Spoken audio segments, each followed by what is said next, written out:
Word to the wise, the Nile ain't just a river in Egypt. Oh, don't you dare look back, just keep your eyes on me. I said you're holding back. She said, shut up and dance with me. This woman is my destiny. She said, ooh, shut up and dance with me.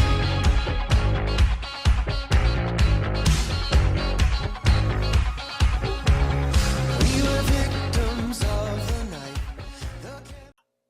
Hello, and welcome to episode 43 of nonscents. My name is Jan, and you can find me as Jan Ellen RN on Ravelry, on Instagram, and I'm actually going to look at my phone because there's some new something. Vero, is it? Let's see if I can, because I'm on there too. Vero. Okay, that's a new, I don't know, I think it's supposed to be like a cross between Facebook and Instagram, something like that. But it shows the posts in chronological order, whereas Instagram apparently decided to sort of show things when they wanted to. I don't know, and I thought it was me. I actually thought I had done something funny on my phone, which wouldn't be out of the ordinary. My method of making things work is pushing buttons until it either works or breaks. And this week was definitely more in the break category, but we'll get to that.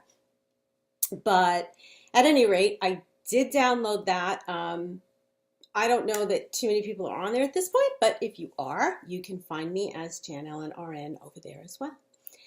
We do have a Facebook group, which really isn't very active. So, and I'm not, to be honest, I'm not on Facebook all that much. But we do have the group over there. So if you are a Facebook fan, please feel free to post over there. If I see a post, I certainly will, I will answer, I will interact with you, and hopefully we can get some, some interaction going over there. But we also do have a Ravelry group. nonscents podcast group on Ravelry. So I really do hope you'll come and join us over there. We have going right now it's called a New Year's Cal because it started January 1st, but we're running it through the end of this month. So actually it's really a first quarter Cal. And it kind of started because some of us wanted to do the comfort cardi, which I know mine I haven't touched.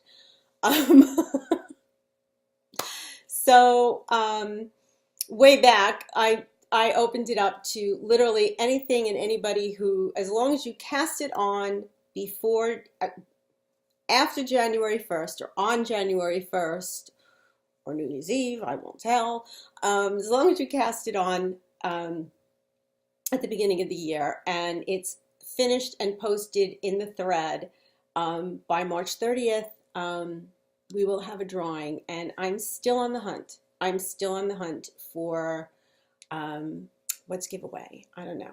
We'll have to see. But I have to say, and I'm going to actually take a look because one member of the group is just absolutely rocking this, and I want to make sure I get her name right. And I don't know how to add a new page. How do you add a new page? Oh no, whoopsie.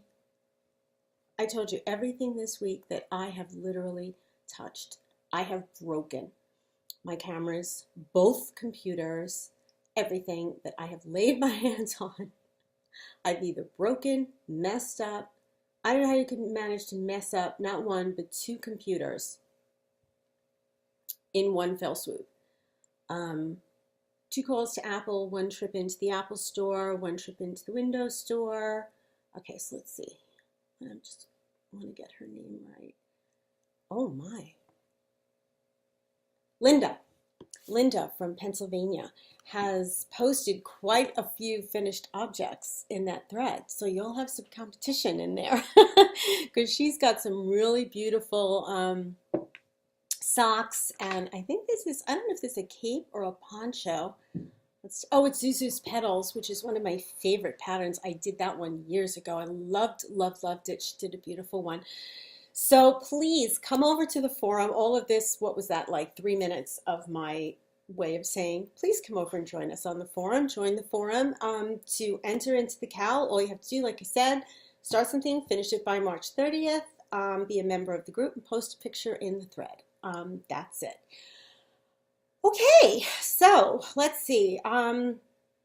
It's been, I think, just over 2 weeks, but I did post, if you saw, a tutorial a couple of days ago on the squared poncho, which I'm working on. When I get to that, I'll show you.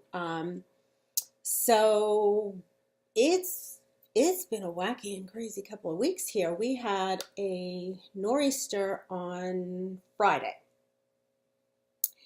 And that was probably one of the longest days. I don't know if I was just expecting an apocalypse or watching the news too much or what, but it basically, fortunately, where I am on the island, just amounted to a lot of rain, some heavy wind, a lot of heavy wind, and some snow, some icy, slushy snow that ended up getting rained away at the end. It was not bad. I didn't even lose power. Now watch, it'll go out tomorrow. And usually where I am, because it's so wooded, one good stiff breeze and my power's gone. That's just a given. So I had my flashlight. So of course I figured, if I get my flashlights lined up and all of my stuff to, no problem, no lights lost. So that felt like kind of a wasted day, because it was, like I said, it was just a driving heavy rain. But I'm very thankful, because from what I've heard, some people really, really, really got slammed with this storm. I think it intensified a little further north from here. So I think there were people in Massachusetts and further out east on the island, and then further up north on the East Coast got really, really slammed. So, I really send my heart out to those people, because after Sandy, I know what that's like. And, so I just hope everybody is doing okay and is either recovered or recovering from that, that little storm. We've had a lot of negative knitting. Yeah, this was just 2 weeks of 2 steps forward, and I have to stop because my mother's at the door. Yeah, I think we're going to get a lot of interruptions this week. I'm sorry in advance. I really am, but if I don't get this done now, I'll never get it done. Anyway, this was a week, literally, of 1 step forward and 4 steps back, or 2 weeks. Basically, I have nothing, really too much progress to show. I have some. But I have more mess to show than positive progress to show. So that's one thing. The other thing is, I did put up a tutorial because I was having some issues, and I know some other people were as well, of joining the sections on Squared. So I did do a video tutorial, and I learned a lot doing that, because that was my first one, and I learned a lot about how to focus and where to put the camera and where not to put the camera. So I'm willing to try it again. In fact, I'm actually going to put in at the end, I'm going to try to put in another little tutorial. I didn't want to do a whole video on it because it really wasn't worth putting up a whole thing on it. But I did run into an issue putting in section 7, which is that border that goes across the first 3 color blocks, which I'll show you when I take it out. So there was some things that I wanted to point out in that. So I will probably shoot a little tutorial that I'll either insert in the middle of this, or I'll tack on to the end, just so that you'll be all aware of it, and hopefully won't fall into the same pitfall. What else? I think basically that's really it for new and exciting, which there really isn't much around here. So why don't we just jump in with what's on my needles? I did get some progress done, especially after my fiasco with the Weekender sweater. I turned back to my Flosaic poncho, which I'm really, really enjoying knitting. This is a pattern from the N Club by Laura Nelkin. It's the first from this year's N Club, and I'm really, really enjoying knitting it. I did get a good amount done on it. I have to show you my little, I don't know if I showed this last time. I think I did. My little Yeti. I don't know if you can see him, but he's a sparkly pink Yeti. I love him. I didn't know what a Yeti was. Actually, I think I did mention this last time, and I did find out that it's sort of a mythical, like abominable snowman type thing. Anyway, I'm off topic already. This is the Flosaic poncho. It is, again, a pattern by Laura Nelkin. It starts at the top, and it actually is a poncho that has a cowl neck on it. So you start with the cowl neck, and then basically just do these increases as the poncho gets larger. And the yarn does the gradient work. Oh, whoops, which is now on the floor where everything usually winds up. Okay. And it's funny because when it was wound, I could see these colors, but I really couldn't see the gradients here, which even in this light, you can see, and they really, it's so, so pretty. And this yarn is such a pleasure to work with. I think, let me see if I have the tag. I know I went through this last episode too and couldn't remember what the heck it was. It is, what is it? Gauge Dyeworks. And it's the Merino Twist Fingering Shawl. And I know that's the name of the base, is Merino Twist Fingering Shawl. And I believe they have it available. I don't know if the yardage is the same. This skein is, I don't know. I don't know how many yards this skein is. I don't have the tag handy, so I couldn't tell you. So I don't know. But I want to say it was 500 and something yards. And basically what we do is we're just going to now follow the pattern, which is basically just doing this Flosaic stitch, which is such a fun stitch. And especially when you beat it, it's really, really fun. I'm hoping that you can catch it in there. It's basically an increased stitch where you're increasing, but you're increasing and staying in rib. So you can see what's happening here is that this ribbing is essentially flowing out of the Flosaic stitch. And I chose to beat it, and so I'm beating every other Flosaic stitch. And what you do is you knit until, I don't remember what the weight was, until you have X amount of grams left in your ball of yarn, and then you finish it off. So you can use every bit of the yarn that you have. So I've really been enjoying it. This has now become TV knitting. It's very super, super simple. Unfortunately, this pattern will not be available if you're not in the N Club until next year. But keep an eye out for it because, like I said, this is just a super fun, enjoyable pattern. And if you can get a skein, I think this color was exclusive, but I looked on her website and she had some really absolutely gorgeous, I don't want to say self-striping, and it's not even really like gradient, because to me gradient is like it starts with one color and flows to a different tone. This just blends colors, but she had some beautiful, beautiful skeins up on her website. So again, that was, what was that, Gauge Dyeworks, Merino Twist Fingering Shawl. And they're specifically dyed to make shawls with very long color changes. So it's not like taking a self-striping and you're going to end up, or a variegated with pooling and stuff. That's what the skein looked like wound up. So that got a lot of love after the Weekender disaster, which I'll get into that. Then I cast on, and I don't think I had cast this on last time. I think I have cast this on since. I did finally get to casting on my Shusui Shrug. Twice. I cast it on, and originally I had gotten, what had I gotten?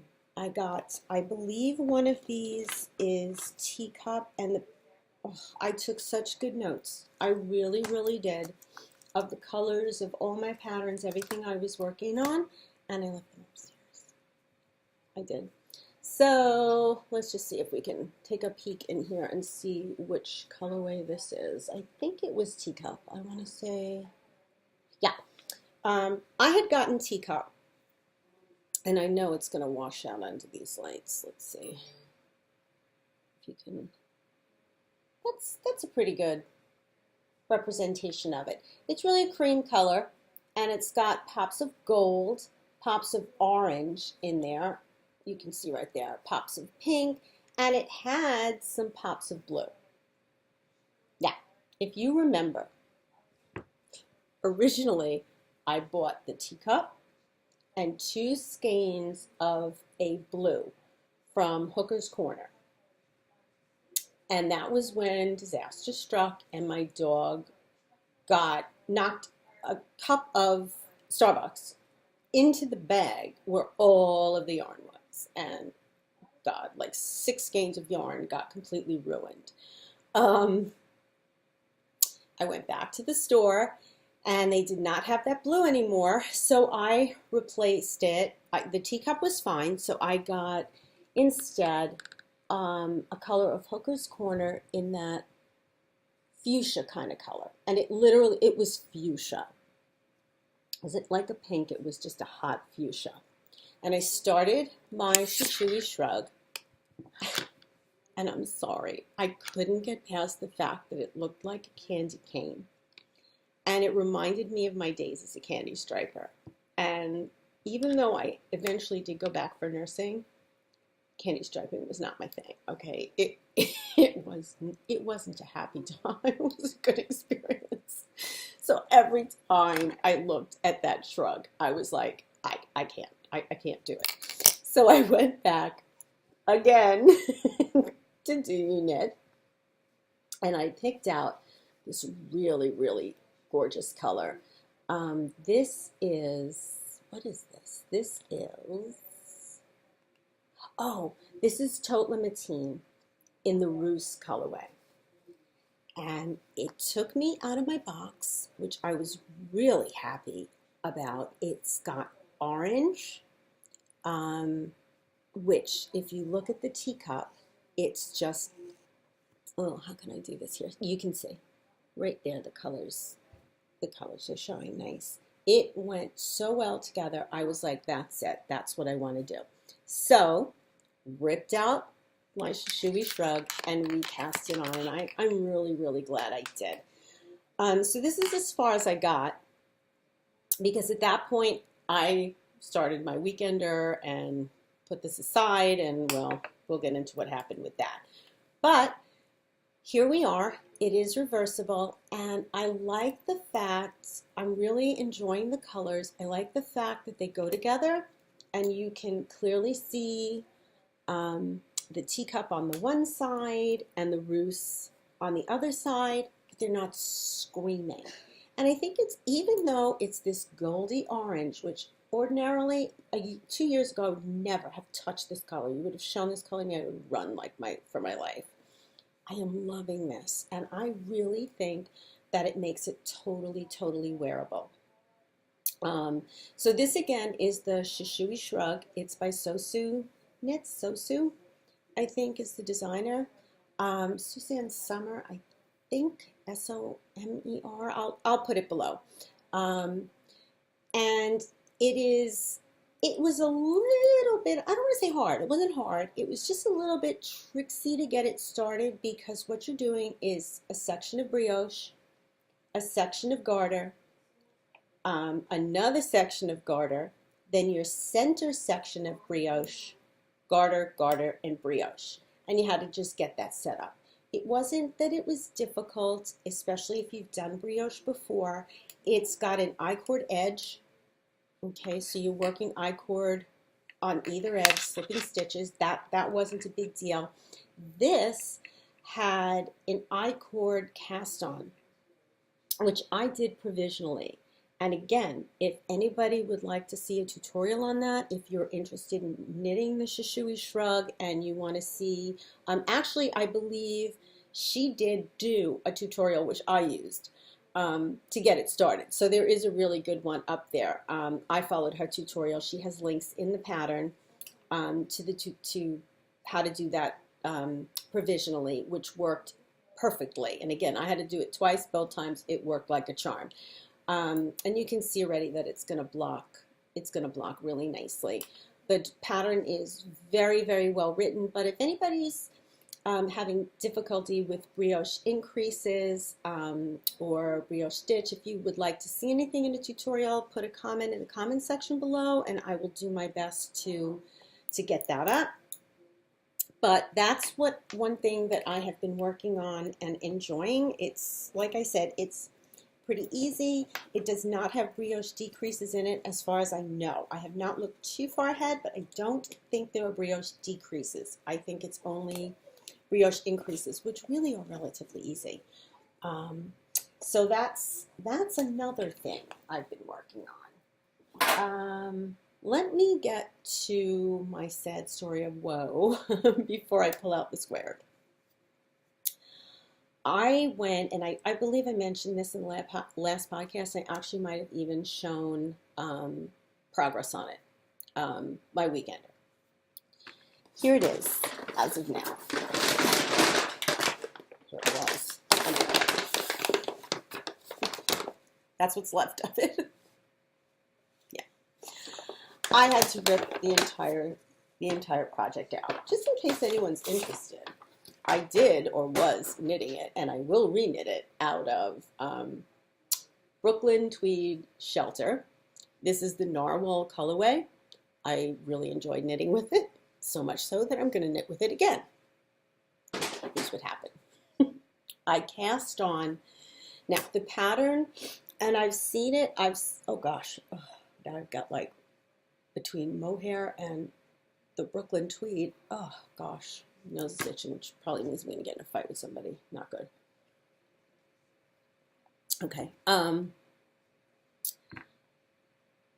I've seen it on Andrea Mary twice. She wore it. Let's see if I can fix these lights. I feel like I'm sitting in the dark all of a sudden. Is it any better? Probably not. Probably made it worse. Seems to be my thing these days. And I know it's supposed to be oversized, and I actually don't like any sweater clingy or fitted. So, you know, if something says, and it looks like it's a fitted thing, and it says worn with 2 inches of ease, I might go up to 4 inches because I don't want it to fit clingy. Now, this pattern said it was to be worn with 10 inches of ease. And in no way was there a problem with the pattern. She gave the finished dimensions. She gave what dimensions, you know, you should wear, you know, what size you should go by your own bust size. This in no way was the fault of the pattern. This was a case of me floating down the river Nile for a very long time until reason, common sense said it. I decided to cast on the medium. That was mistake number one, because hint number one, if you're going to go by your measurements, it's probably a good idea not to guess, but to actually take your measurements. So there was mistake number one. I guessed wrong. So number one, I should have been making the small, not the medium. Okay.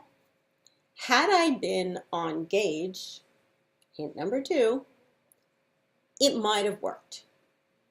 I did not do a gauge swatch. Now, I had gotten about 4 inches into this, past the ribbing, because you do ribbing a little bit longer in the back, then you rib then you connect it, you do a little ribbing in the front, and then you start the reverse stockinette. So you're knitting it inside out. It didn't take me long to realize, wow, this thing is wide, really wide. And I'm saying, well, it's oversized and you can't really, you know, I'm trying to put it on and it's nothing to hold it to. Meanwhile, this thing is huge. But in my facing up to this? No, I am moving ahead. By the time I got to where you separate or put on holders, whatever it is you do for the armholes, I said, you know what? I really should check my gauge. You think? Well, that was off too. So I should have gone down in the size. I didn't. So by the time, did I stop? Not only didn't I stop, I did the neck, I bound it off. That was really nice. It was a neat little bind off. You slip the stitches one way and slip them another way. You Kitchener them together. I was really curious to see how it worked. It worked great. So now I could hold it up to me and see this thing could fit 3 people in it. Did I stop? Did the back, picked up for the sleeve. And I'm thinking, well, it's going to be big, but the sleeve is going to be really tight, so that's going to tighten it up. And the bottom line here is I got down to the ribbing, did the decreases down the sleeve, tried this thing on, and I was like, that's when reality sunk in. This is unwearable, okay? This is just absolutely unwearable. This isn't even like 10 inches of ease. I held it up. There was 10 inches of ease on either side of it. Okay, there was literally 10 inches standing on either side. So I knew I wanted the sweater. And I was going to just stick it in a naughty bag because I was just so aggravated with myself because I knew it was just completely my fault. The pattern was fine. The dimensions were there. Everything was telling me from literally when I started that this thing is too big, but I chose to pay no attention. I just was in too much of a hurry to get it done and wear it. I wanted to wear this thing. And at one point I said, son of a gun, I'm going to finish this and I'm going to wear it. I don't care if it's a little big. It wasn't a little big. It was huge. I could have worn it with 2 of my friends. We all could have worn this sweater. So I said, you know what, if I put it away as a sweater, I'll never go back to it because I'm going to have to face ripping it. And that meant picking out the Kitchener and the armholes and the whole bit. I said, let me just put my big girl panties on, rip this out, rewind up the yarn, and have it ready to go. I'll switch, do something else, and then I'll come back to this. So it is sitting, wound up in a bag.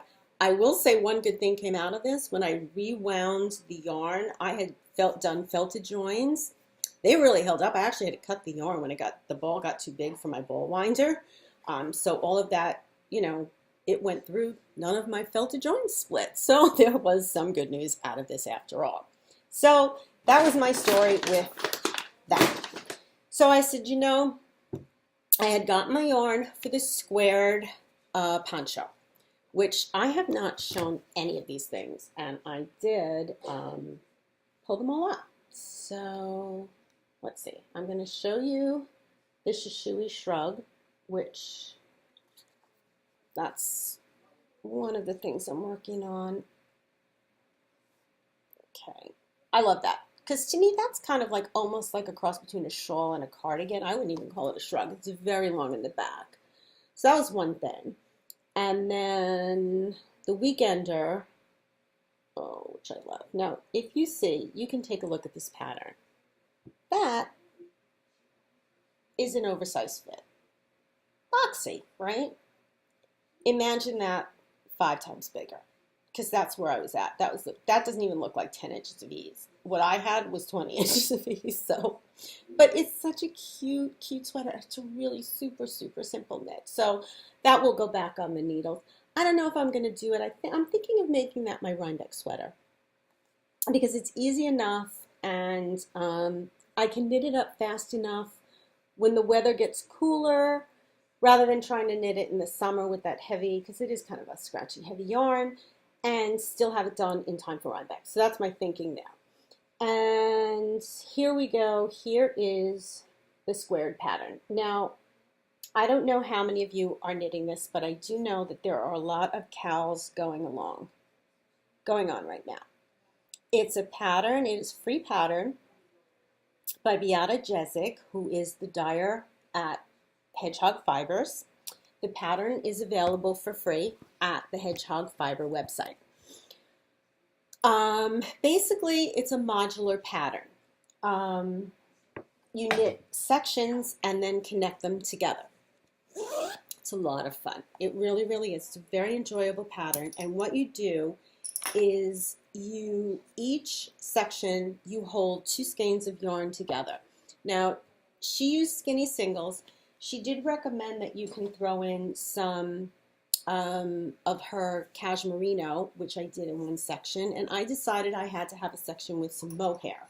So that's where I'm at now. Unfortunately, yet again, I wrote out, I've been keeping such good notes on this, and I wrote out which color block is which color, and left that upstairs as well. So here's what I have so far. That is block number 1, block number 2, block number 3. I finished section, oh my gosh, there's like this huge thing of mohair. Woo. I finished section 7, which joined these 3 blocks across. And, oh gosh, don't drop the stitches. Yeah, let's try not to have a disaster here. And I've just started on section 7, which is the next level up. And when you look at the diagram, you'll see there are 3 short boxes. This section is going to be a much longer rectangle if you look at the pattern. So this one I'm holding together 1 strand of skinny singles and 1 strand of mohair. So I'm experimenting. The one that I did, which was this one, I held together 1 strand of skinny singles and 1 strand with the cashmerino, and it worked fine. You can see that the size of the square is exactly the same as the other ones. I have to see what's going to happen with this, with the mohair and the skinny singles. I'm hoping that from the bloom of the mohair, that will even out the gauge difference, because the mohair is actually a lace weight that I'm holding with the skinny singles. So I'm hoping that it doesn't cause a gauge issue. But I really wanted to get some mohair in here, and I'm already seeing where I dropped a thread. No, I'm not dropping down. I've done it a couple times. All right, so again, the tutorial that I already put up was how to join these squares. Okay, and you can see this is the back. All right, and you can see on the back there is just this really neat, let's see if I can get it better, basically a line of V's going up. Very neat little joins in the back. You can actually see it much better here. That's the seam in the back, but that's how it's joined. It's knitted together. And the front just is done seamlessly.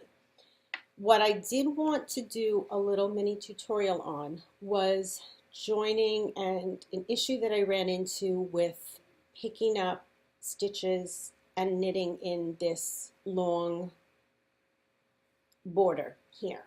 So I will address that issue. It has to do with whether you left off a square on the right side or the wrong side. And you want to make sure that you finish each square on a wrong side. And that can be confusing with the way that the square is facing. So again, that one I think I'm going to do a little mini tutorial on, and I'll put that in either at the end or stick it in the middle somewhere in here. But this is how far I've gotten on it. So far, I am really, really pleased with the colors that I picked. We all know my last moral disaster. This time, I decided that I was going to take it 1 square at a time. I have colors that I did pick out for this, and I have other colors put to the side that I can pick from. And I can already see that I'm probably going to pull out, and I may do it actually in this center section. I may add some oranges. because there's a lot of orange in this section. There's a lot of orange in this section. I do have several oranges. And I also have, there's a lot of yellow and green in here, and I do have yellow and green skeins. But I want to see one square at a time, and I wanted to work in the blues. So these are the two skeins that I'm working with right now. This mohair is also teacup. Oh, this may be Crybaby. I think this is, actually, it's Piggy Bank. This is Piggy Bank. This one I got at Vogue Knitting Live. So this is Piggy Bank, and this I think is a club colorway, which this is Triton, which unfortunately the club colorways you can't get. So, and there are some other ones in here that I think are club colorways too. But I'm kind of happy, like I said, I'm really happy with the colorways, with how they merle together. I will next time, hopefully I'll be further along, and I will make sure I have the names of all the colorways, because I did write down each square and what colorway I was doing on it. So again, if you're knitting this and if you have any issues with squared, if there's anything I can help you with, just put it in the comment section below, and I will either try to walk you through it or put up another tutorial. Trying to get the hang of that, and like I said, I did make a trip to the camera store. The guy was very helpful on how to focus, so we'll see if his word worked. Just wanted to show you some of the other skeins. Actually, oh god, yipes, it's heavy. What I have here. Actually, I do have the names. Okay, so this was the Monet. I don't even know if I used this one. All right, well, these are the other colorways that I have picked out for already to be used. These two I used in the first square. Okay, so that was Vogue and Cereal together was that first square. And this was the second square. It was Crybaby in the Cashmerino and Miranda. Skinny Singles. That was that yellowish square that I did, was these two colors. And the pink one I did was Sugar Rush and Cheeky, was these two colors. And I do have Teacup in the mohair, which I didn't wind up. I only wound one skein of the mohair because I want to see how it knits in, gauge-wise and size-wise, in the square. If it's comparable enough and I can make it work before I go winding up 100 squares of where that came from. Before I wind up a lot of squares of the mohair. But I do like the texture in it. I wouldn't mind having a couple of squares of mohair. I wouldn't want to put them in all of it, because I do want to wear this. I think it's very wearable spring. I think it's very wearable in fall. So I'm trying to keep the colors not too springy, definitely not too fall, and I don't want to put in too much mohair because that would make it really too heavy or too warm to wear. So that's the story with the works in progress. Okay. Spinning. I don't have anything to show you, but the good news is, the reason why is because I can't take the bobbin off. I finished spinning my, I can't remember her name. Oh, Lord. Hip strings. My hip strings braid in the Rose Quartz colorway. And I'm making a 3-ply. And I'm really shocked at how thin this 3-ply is coming out. So I couldn't take it off. And I think one of the bobbins is almost near done. And I was actually going to hold up recording until I finished it. And then I was like, that's why this already took so long, because I was waiting to get this done and that done and this done and that done, and that didn't work. So I said, you know what?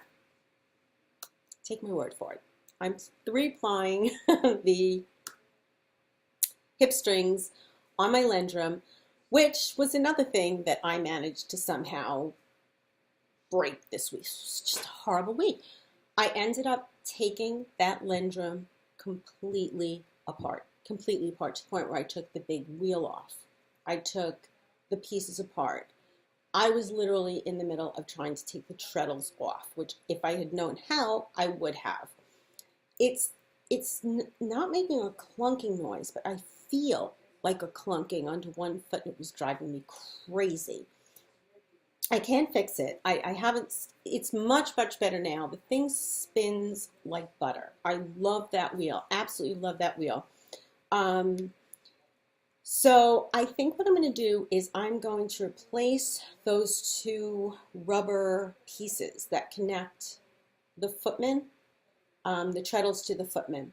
I think I'm going to try replacing those and see if that doesn't help, because that seems to be where the noise is coming from. So I don't know if there's a loose connection, if maybe that rubber stretched a little bit, but that's the extent of my spinning, was working on finishing the singles, starting the 3-ply, and completely taking my Lendrum apart and figuring out how to put it back together again. So there's my spinning. Stash enhancement. I was good. I was really good. And if I wasn't good, then I blocked it out of my mind because I don't remember what I got. I do. Okay, so I saw this bag. This is by Birdleg Bags. And it was these just absolutely adorable ballerinas. And I didn't even ask questions. I just grabbed. So that's one thing I did get.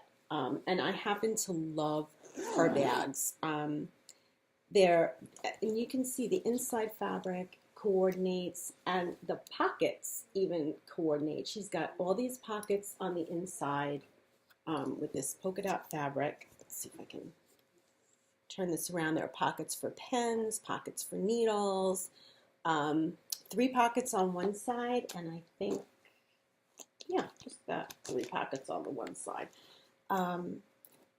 of different sizes. So and they're all padded, even the pockets are padded. So I love, her bags are absolutely great quality. So that was one. I did get that. Then I got my February Loops Club, which was this skein. It is Nunaba White Gum Wool, 8-ply DK, hand-dyed gradient speckle. And the name of the pattern is called Faded Love. And again, I think there are 2 versions. There is a knit and a crochet version. And that is a picture of the pattern. And I decided, you know, I have so many of these. I don't even know if I've ever knit any of these from the club. And I really have to, because these are literally meant to be quick, fun knits. Most of them are DK or heavier weight yarn, and I just keep holding on to them. Oh, I just noticed that you know those little hearts?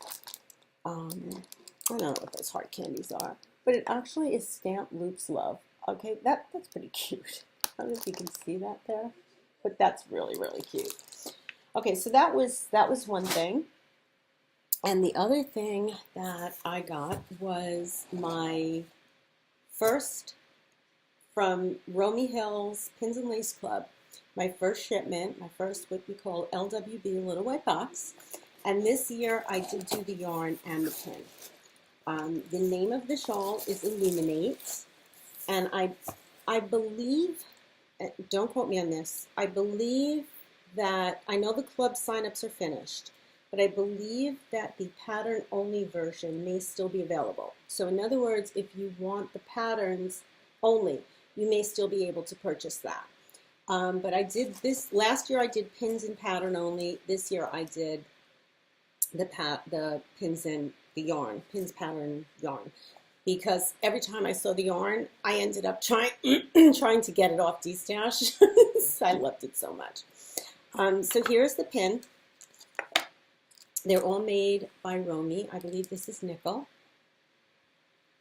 And they're so, so beautiful. Oh, she does amazing work to design what she does, the lace patterns, the intricate lace that she does, and make these beautiful pins. I don't know, I just want to be in her head for about an hour and a half. I think I can absorb something. Let's see. I sourced a super special speckled light fingering weight yarny goodness in a custom color and paired it with a specially designed and handmade swirly pin in nickel. I hope you will enjoy it as much as I, and when the ebook will update. And here is the yarn. It is by Yarn Carnival. It's called First Light. Okay. And it's just gorgeous. I don't know if you can see, it's a gray with like purples, and it's got some very deep purples. It's also got some pinks in there too. And it's like a silvery purple. It's a silvery gray, but leaning toward the cool, the purple, purpley cool, like almost a silvery purple. I don't know how to describe it other than to say it's absolutely gorgeous. This skein is 822 yards. I have seen the pattern. It's absolutely beautiful. So this is sort of on my down the road cast on, because I did not get it yet. I ordered today. I called up Do You Knit because I wasn't going to wait to get there. I knew it'd be gone by the time I did. So I ordered the yarn to make a new sweater pattern that came out by Vera Valimaki. I hope you can see it. There it is. It's called Anemone, and that orangey speckled color is a specially dyed yarn for that pattern by Hedgehog Fibers in the colorway Anemone. So I did order that today. So I should see it in a couple of days, because usually when she ships it comes so quickly.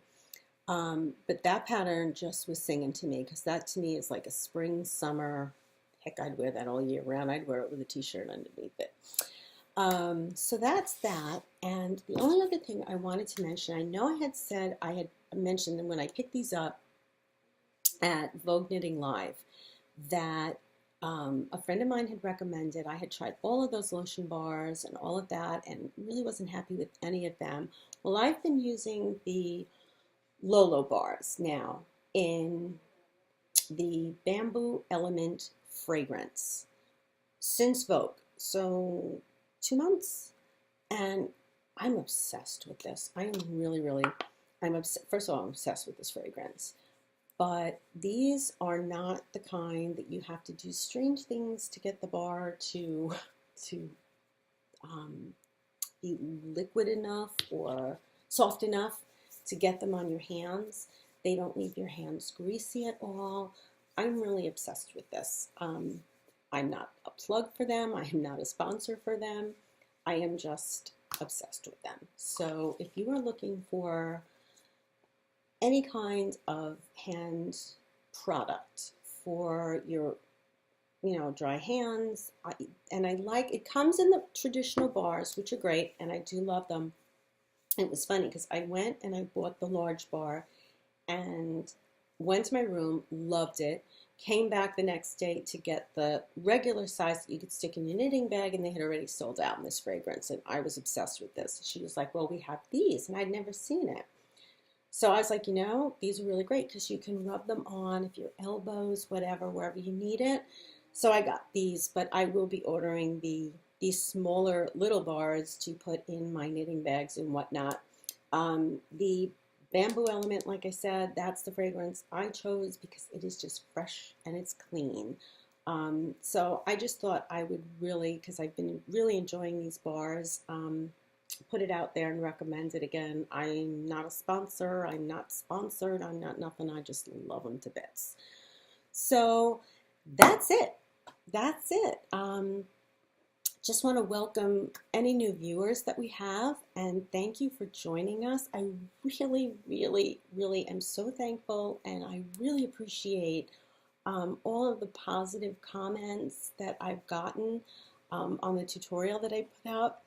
I know I made people seasick, and I know what kind of was going in and out of focus, but I have to say people were so kind about it, and really just, I just want to thank everybody so much for your support on that one. That was really made me feel really good, and made me want to try to put out some more of those. So like I said, if there's anything that you would like to see in a tutorial, anything from spinning to brioche to anything you're having difficulty with, just put it in the comment section below while you're down there. remember to hit that subscribe button. And if you click on the bell, that's what I kept forgetting to say. If you click on the bell, then you will get a notification every time a new podcast, tutorial, any kind of video goes up. You'll be notified by email. So I think that is it for today, for this episode. I'd like to just wish everybody a very good week coming up. And as always, remember to knit with sense. Hi, I'm back with my talking hands. And I wanted to show one more thing that I've come across on Squared with attaching the blocks. So I thought I would just do this quick little show you what I ran into, and hope that it will help you to avoid running into the same the same thing. Right now, and I'm actually going to, I think I'm zoomed out all the way, so I'm just going to pull this back a little bit. And I'm going to show you that I have here on my 3 squares, my first 3 squares. So this is section 1, section 2, section 3, section 4, section 5. And up here, I have section 6. That's where I ran into the problem. And here I'm going to explain why. So I'm going to set this down. In section 1, she tells you to cast on, I believe it's 45 stitches, and to knit, I think it was 45 ridges, whatever it was. And in order to do that, you need to end up with a wrong side row. In other words, you've finished a wrong side row and you're ready to start a right side row. That will give you the same number of ridges on the front and on the back. And that's what I explained that in my last tutorial as to how to tell whether or not you're on the right or the wrong side. If you have an even number of ridges on the front and the back, you're ready to start a right side row. And that's where you need to be on each of the squares. So you can see that my tails, let's get that one out of the way, my tails from ending my square are on the left hand side on the wrong side. If I turn it over, you see that my tails, and I'm just going to zoom in a little bit here and show you that my tail from the first square is on the right, meaning I'm ready to start a right side row. That's the way it should be. What I found in the second and third square is that the pattern tells you to repeat rows 1 and 2 until each of the stitches on the side are eaten up. So in other words, the stitch that you're attaching it to, so you're, in other words, this is square 2, so you're attaching it here. You've done section 2, and again, section 2, once you're done attaching it, your thread is on the left-hand side on the wrong side, meaning you're ready to go back on the right side and knit a right side row. That's where you want it. On section 3, which is this center square, it tells you to repeat rows 1 and 2 until you've used up all of the slip stitches here.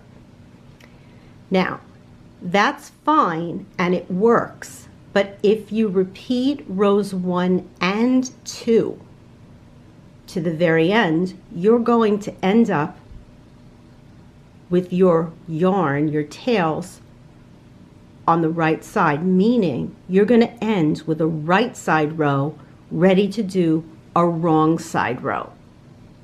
And you don't want that. And I'll show you why on the other side. And the same thing happened on square 3. Okay? Because it's on square 3, which is section 5, which essentially is repeating section 3. You're ending, if you do and repeat rows 1 and 2 to the end, you're going to end up with your tail on the right hand side. Okay, and that will leave you ready to do a wrong side row. You don't want that, because I'm going to flip this over. I'm going to zoom out, and I'm going to flip this over now. When you go to do section 6, okay, section 6, you're starting with the right side facing, okay, and you're picking up your stitches, or if your stitches are on a needle, a holder, whatever they're on, you're taking these live stitches from here, putting them on your needle, and you're knitting across on the right side. On this square, which you've done the 48 ridges on and left your tail over here to the right, that indicates that you're ready to start a right side row. In other words, if this yarn was still attached to the ball, you'd be knitting in this direction, and that's what you want. So if you look very close, and I'm really going to try to zoom in here, you can see I have a purl ridge here, and I go right onto a purl ridge here. That's what we want. What happened, and the same thing here, we ended with a wrong side row. Our tail was on the right, so we were ready to start a right side row. So these 10 stitches that were on a holder, same thing, continuous bump. Here's where it ran into trouble. Because we ended by doing that last right side row, which you don't have to do, and you actually in fact don't want to do it. You want to end your squares with the row 1, and I'll show you why. Because we ended with our tail over here, ready to begin a wrong side row, we ended up with a small row of stockinette, or what looks like essentially stockinette, because I knit across what was already knit. This row should not be in there, essentially. That row is that one row knitting back on the right side. You don't want to do that row 2. That's what's in here. Okay, I chose not to rip it out. My feeling was, if somebody is standing that close to see that little row of stockinette in 2 sections, then they're standing too close and they need to take a step back. However, on my next squares, I will know to end my square once I've attached that last slip stitch, to end ready to do a right side row. And that's what you need to do with square section 3 and again on section 5. So you do repeat, because you can see I have that same row of stockinette, and essentially this row really shouldn't be here. Now I thought about, why don't I just purl across here and then it will look the same, but it won't, because what'll happen is you'll end up flipping from doing stockinette, doing garter rather, here with the bump in the back, and then on this section here you're going to end up with the bump in the front. So there was really no way to fix it other than to rip out this row on both sections, which I just chose not to do. Again, like I said, if anyone is standing that close, they need to take a step back. But I did want to point it out, because if you're not up to this section yet, that this may help you avoid having that problem, and having that problem in your other sections as well, because most of this is actually picked up and started on the wrong side. So it gets a little tricksy keeping the wrong side from the right side. And if you read the pattern exactly as is, it says to repeat rows 1 and 2 until all the slip stitches are used. And to avoid having this problem, once you've used that last slip stitch, don't do the row 2. That's really what you don't want to do, is avoid having this row here, which you really don't want. You really want these 2 sections together. Make sure that your yarn is, when the right side is facing, that your tail of yarn is on the right side, ready to begin a right side row. So that way when you go to pick up your border that's going to connect all your sections, in other words, on this section here, this is another essentially row 1. So I'm going to count ridges. So I will end on a wrong side with my tail to the right. This next, then I'll do the connector here, and then this middle section that I'm going to pick up and knit on these, if I do that last row, which essentially is a right side row, my tail will end up here. I don't want that. So just make sure as you knit your sections that you are finishing with a wrong side row, ready to do a right side row, so that when these 3 sections are ready to go and be connected with the right side facing, that you're ready on all the sections to do a right side row. So I hope that helps. If you have any more questions or whatever, just leave it in the comment section below, and I will tack this on to the end or stick it in the middle or do something onto this week's episode. So hopefully this will help. Okay, there you go. Happy knitting.